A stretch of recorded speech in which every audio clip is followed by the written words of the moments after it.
Okay, now welcome back. In the previous video, we studied about Gauss law, right? We understood that we use Gauss law to find electric field due to different source of charges. And in the previous video, we have find the electric field due to a linear charge density, right? Linear charge distribution. Now here we will find the electric field intensity due to a surface charge distribution. Okay, we will have an infinite sheet, a thin sheet. Very important, it should be thin. We will understand later on why this word is very important. Huh? A thin sheet of charge, it is infinite. That means we don't know the length and breadth of the charges. Okay, sorry, not charges, the length and breadth of the sheet we don't know. We don't have any idea, it is infinite. We only know that the charges are uniformly distributed with surface charge density sigma. Since the charge is distributed on a surface, that means we will have surface charge density sigma. In the previous video, in the previous derivation, we have charges distributed on a line. So we deal with lambda. Okay, linear charge distribution. Okay, or linear charge density. You understand when to work with sigma and lambda, and these things we have discussed earlier also. If you forgot, you go back and see the videos where you understand what is sigma, what is lambda. Okay, now see, the electric field intensity due to the infinite sheet of charge is uniform. Okay, it is uniform. That means at every point, if you take any point like this, any point, anywhere, the electric field value is same everywhere. We will prove that first, and this derivation, the proving part, where the electric field will prove that it is uniform, it's not in the syllabus, okay? That's why we are not in boards. But we are doing this, and it is there in the notes also, just for additional knowledge how to prove, okay? So let's start with the derivation. We have an infinite sheet of charges. This zigzag lines are shown, that is, it is infinite. It extends like this. Okay, we have plus charges here with surface charge density sigma. Okay, now I need to prove that the electric field at 2 points, at this point and at this point, the electric field value is same. This we need to prove. So what I will do, I will take a Gaussian surface, cylindrical surface.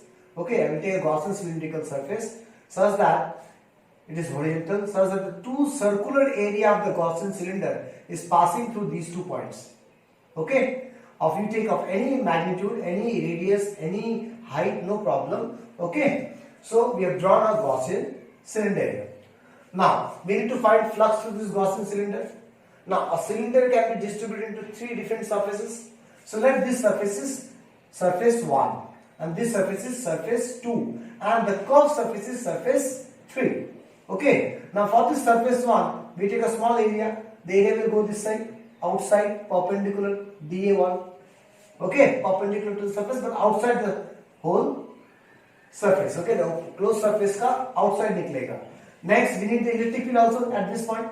So this is plus in nature. If I place a test charge here, plus in nature, it will repel, it will go that side. So let this is E1 vector. Clear? Now in this, the area vector will be outside the surface, dA2. Okay, I am taking this dA2. And electric field will where? Again place a plus test charge, plus side. This is plus. Due to this plus side will go repel this side. Let this is E2. Okay, and next the curved surface. The curved surface will be dA3. Okay, dA3. Upward, outside the surface. If you go downward, it is inside. Inside it cannot be. It should be outside. And here, if I place a test charge, it will move in this direction. E3 vector. Okay, so you understand the figure? Now, the total flux is closed integration E dot dA to this whole cylinder. That can be distributed to surface 1, surface 2, surface 3. The closed integral will be converted into open integrals. This way we have discussed. Okay, the surface 1, E1 vector dot dA1 vector. Surface 1 mein electric field is E1, dA1, surface 1. Surface 2 ka electric field is E2, dA2. Surface 3 ka electric field is E3, dA3. Okay, now see here. For this, if I open E1, dA1 cos 0 degree, both are in the same direction. For this E2, dA2 cos 180 degree, E2 is this side, so it is 180 degree. Okay, but for this field, this is 90 degree. So this becomes 0. So plus 0, I have written plus 0 here. This becomes 0, cos 90 is 0. Okay, now E1, this surface is equidistant from the sheet. That means electric field will be constant. So E1 is taken outside. We left with integration of dA1. Now cos 180 is -1, so I've taken out -1 here. E2 again take out constant. Why constant? E2, this surface is equidistance. This surface is equidistance. Every point on this surface is equidistance. Every point on this surface is equidistance. That means even it is constant. Taken out. Okay. Now what is integration of dA1? This dA1 will add up and it will give the area of this circular surface. So I am taking that area is A. Now since it is a cylinder, that means this area and this area will be same. Okay. So I am taking that as also A. Understood what I am saying? What is A? A is the area of the circular base. This circular surface's area. Okay. So what I got flux? A common E1 E2. Okay. Now by Gauss law. What the Gauss law said? This flux will be equal to 1 by epsilon of the charge inside the sphere. Where inside that cylinder, the charges are on the sheet, and we have drawn a Gaussian cylinder outside. Inside this cylinder, do we have any charges? No. That's why written as 0. Clear plus? The charges are on the sheet, not inside the cylinder, and the cylinder is not on the sheet. Okay, this is outside. That means inside the cylinder there is no charges, so it is 0. So we got in the place of flux, we can substitute this. We got equals to 0. Now, what we got? Something into something is 0. That means either this will be 0 or this will be 0. Now, area cannot be 0. Why? Because we have already taken a surface which has certain dimensions. That means the area will not be 0. That means definitely this will be 0. That means E1 is equals to E2. That means electric field at this point and electric field at this point are same. That means electric field are not changing with distances. That means what? It is uniform in nature. Right? Now, the next derivation, which is on our syllabus, we will calculate that electric field expression. Okay, that value of the electric field. What is value? Okay, and in the derivation, we will write a line that the electric field is uniform. We will write just a line that the electric field is uniform. We will not derive the whole thing in boards. Okay, so let's go for the electric field expression.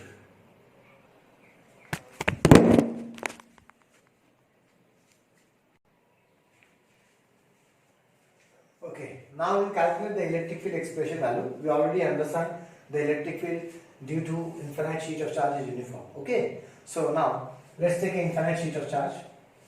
These things show it is infinite. Now we will draw a Gaussian surface.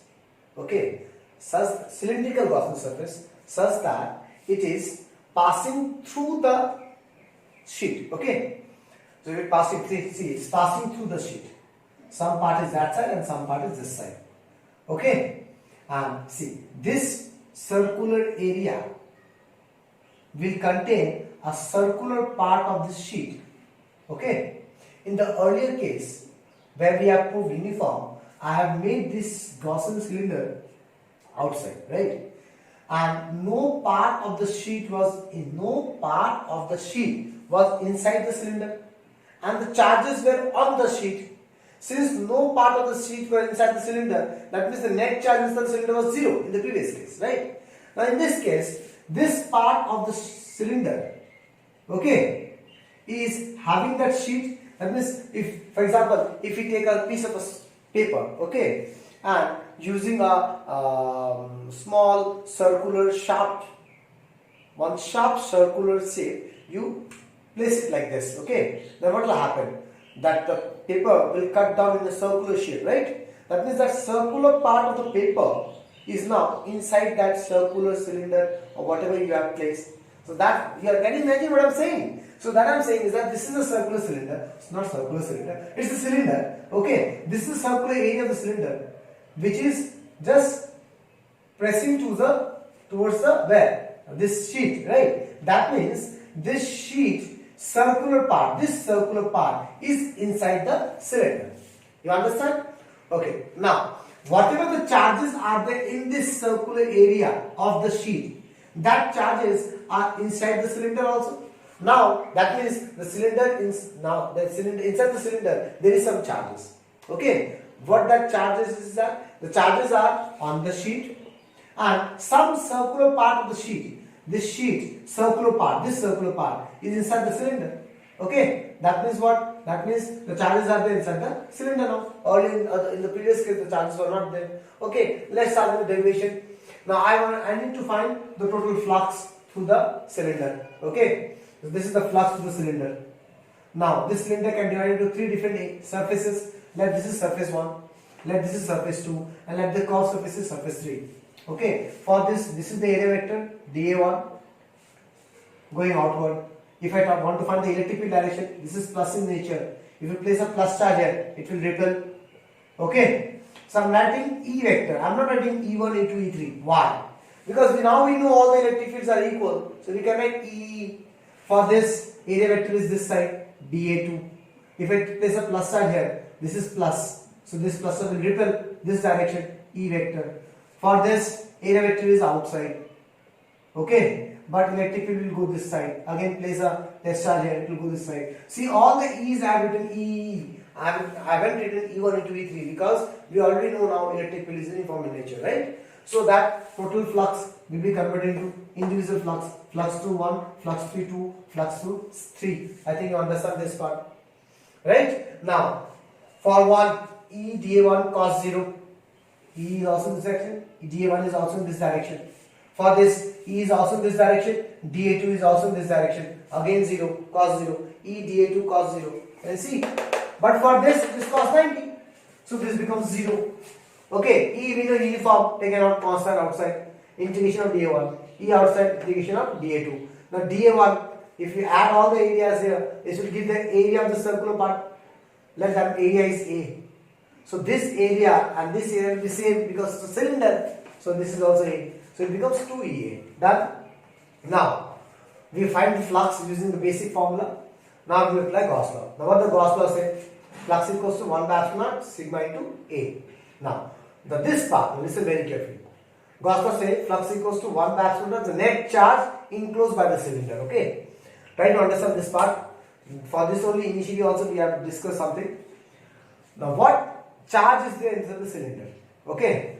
Now, charges are there. Charges are on the sheet. So you have to see which part of the sheet is inside the cylinder. So this circular part of the sheet is inside the cylinder. That means whatever the charge is there in this circular part, that is only the charge inside the cylinder.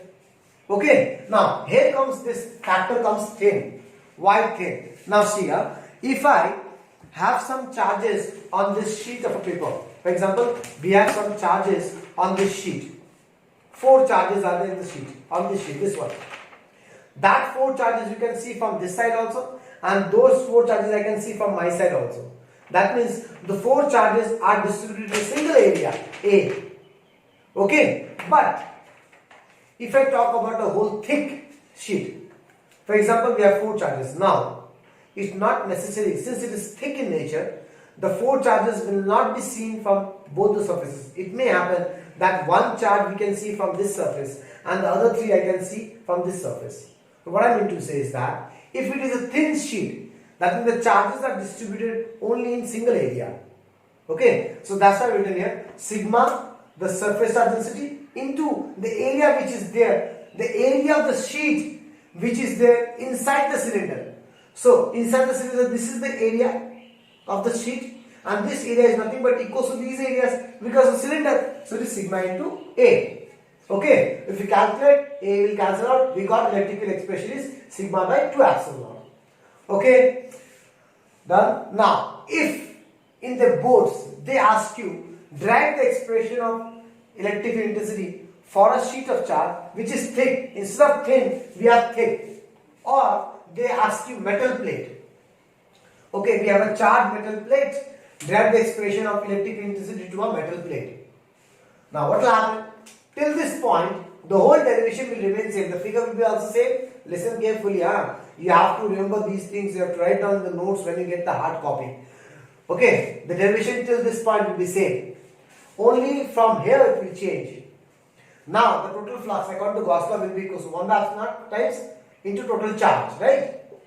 Now the inside part, the area is A, but since this is thick, the sheet is thick now. That means from this surface also we will have some charges, from this surface also we will have some charges. That means from both the surfaces we can see some charges. That's why it is sigma into 2A, because the charges are distributed in both the surfaces, this side also and that side also. You understand why we have 2A? But in this case, the sheet is very thin. Since the sheet is very thin, that means the charges can be seen from both the surfaces. That means there is only one area. Here, the charges cannot be seen from both the charges will be seen from different charges will be seen from both the surfaces. Few charges we can see from this side, few charges we can see from this side. That means total charge will be total area, both areas. From this side also we will have A, from that side also we will have A. That's why we will have 2A. You understand? But here, from both the sides we can see the same charges. That means the charges are distributed in a single area. That's why we have A. You understand, class? So we will have sigma by epsilon. 2 will cancel out. So this is the difference between metal plate, that is thick sheet, and a thin sheet of charges. You understand, class? Now, this part is not there in the notes. So when you get a hard copy, please write down these things. Huh? For example, till now they didn't ask you ever. Okay, in boards this question didn't come, but it may come. They say show the variation of electric field. Variation of electric field versus distance. Okay, for uniform sheet of charge. Uniform sheet of charge. I need to show variation means what? Graph. Electric field versus distance. R. This is sheet. This is distance. R. If I go forward or if I go that side, what is the variation? How the electric field will change? So we understand. See the expression. Electric field does not depend on distance. It is always constant. That means the variation will be straight line. With distance, the electric field will not change. It will remain constant. You understand, class? So electric field doesn't change with distance. Okay. Now we'll go for the next topic. Okay. Now this is a special type of case where we will understand if we have two equal and opposite sheet of charges, then electric field, if I take these two equal and opposite sheet of charge, see this is one sheet, this is another sheet of charge. Here we have plus plus plus, minus minus minus.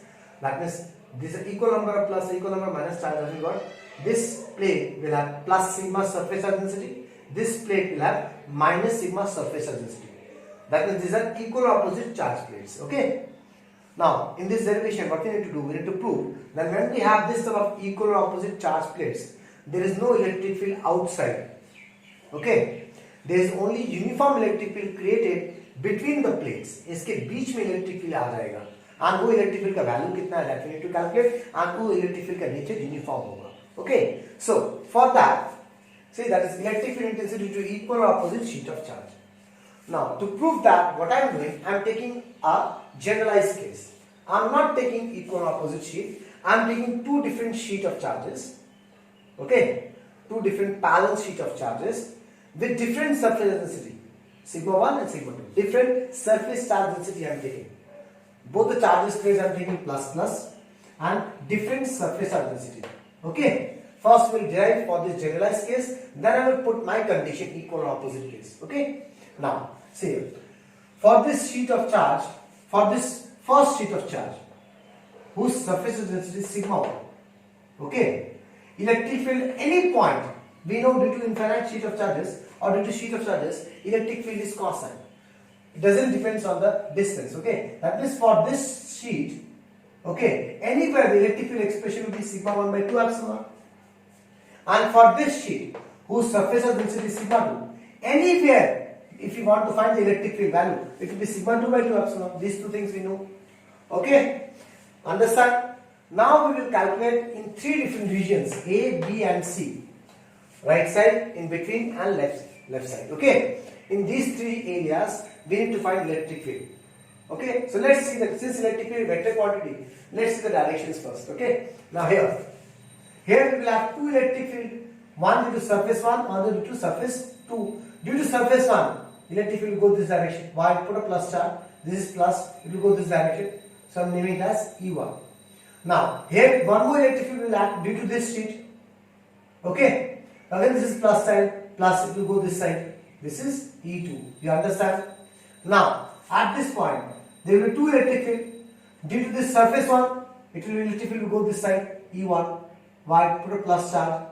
This is plus, it will return. And due to surface 2, again there is the electric field will go this side. Why this side? Put a plus charge. So when you're dealing with one surface, forget about the other surface. Don't mix all together, okay? You will get confused. Okay? Now, again I'm saying, I'm dealing with this sheet. Forget about this sheet. Due to this sheet, you will plate a test charge. It will repel. It will go this direction. That means this is the electric field onto this sheet. Now due to this sheet, if I place a plus charge, it will go this direction. That means the electric field E2 is this direction. Okay? Now here, if I place a plus charge, due to this sheet, it will go this direction, E2. This is this sheet, also it will go that direction, E1. Done? So we understand the magnitude of the electric fields due to the sheets at any point. We understand the directions. Now we will use the sign convention here because these are vector quantities, no? Directions are different. So I use a simple sign convention here, a special sign convention. Okay, the sign convention is that the electric field which are directing towards positive x-axis, we'll take it as plus, and the electric field which are directing towards negative x-axis, we'll take it as negative. Okay, let's see. EA, electric field at EA. Both are in which direction? Negative x-axis. So minus E1, minus E2. Clear? The calculate substitute R, you will get this minus 1 by 2 epsilon sigma 1 plus sigma 2. Now at B, E1 is towards positive x, so plus E1. E2 is towards negative x, minus E2. Again substitute the value, you will get 1 by 2 by epsilon common, sigma 1 minus sigma 2. Okay? EC, both are in positive x direction, so plus E1 plus E2. Again substitute the value, you will get sigma 1 plus sigma 2. Okay? This is the generalized case we have derived till now for the three regions, outsides and insides. Now in this generalized case, I will put my condition. My condition was equal and opposite sheets. That means one sheet will be plus sigma, other sheet will be minus sigma. Equal. Both have sigma density but opposite sides. That means equal and opposite plates. Okay. That means my sigma 1 is plus sigma, my sigma 2 is minus sigma. So if I substitute these things in EA, sigma 1 is plus sigma, sigma 2 is minus sigma. The plus sigma minus sigma becomes 0. That means EA will be 0. Next, if you substitute here, again EC will be 0. Okay. And if you substitute here, see I have shown the substitution. Sigma 1 plus sigma minus sigma 2 minus sigma become plus. So 2 sigma naught, 2 kar diya. Okay, sigma by epsilon naught. So we understand from here that when we have two equal opposite plates, there is no electric field outside. There is only electric field inside, and this electric field is uniform, and its value is sigma by epsilon naught. You cannot afford to forget this expression. This expression is very, very important to understand capacitors. Okay, so inside the electric field is uniform like this, plus to minus. It will go from plus to minus. If you forget this, place a test charge here.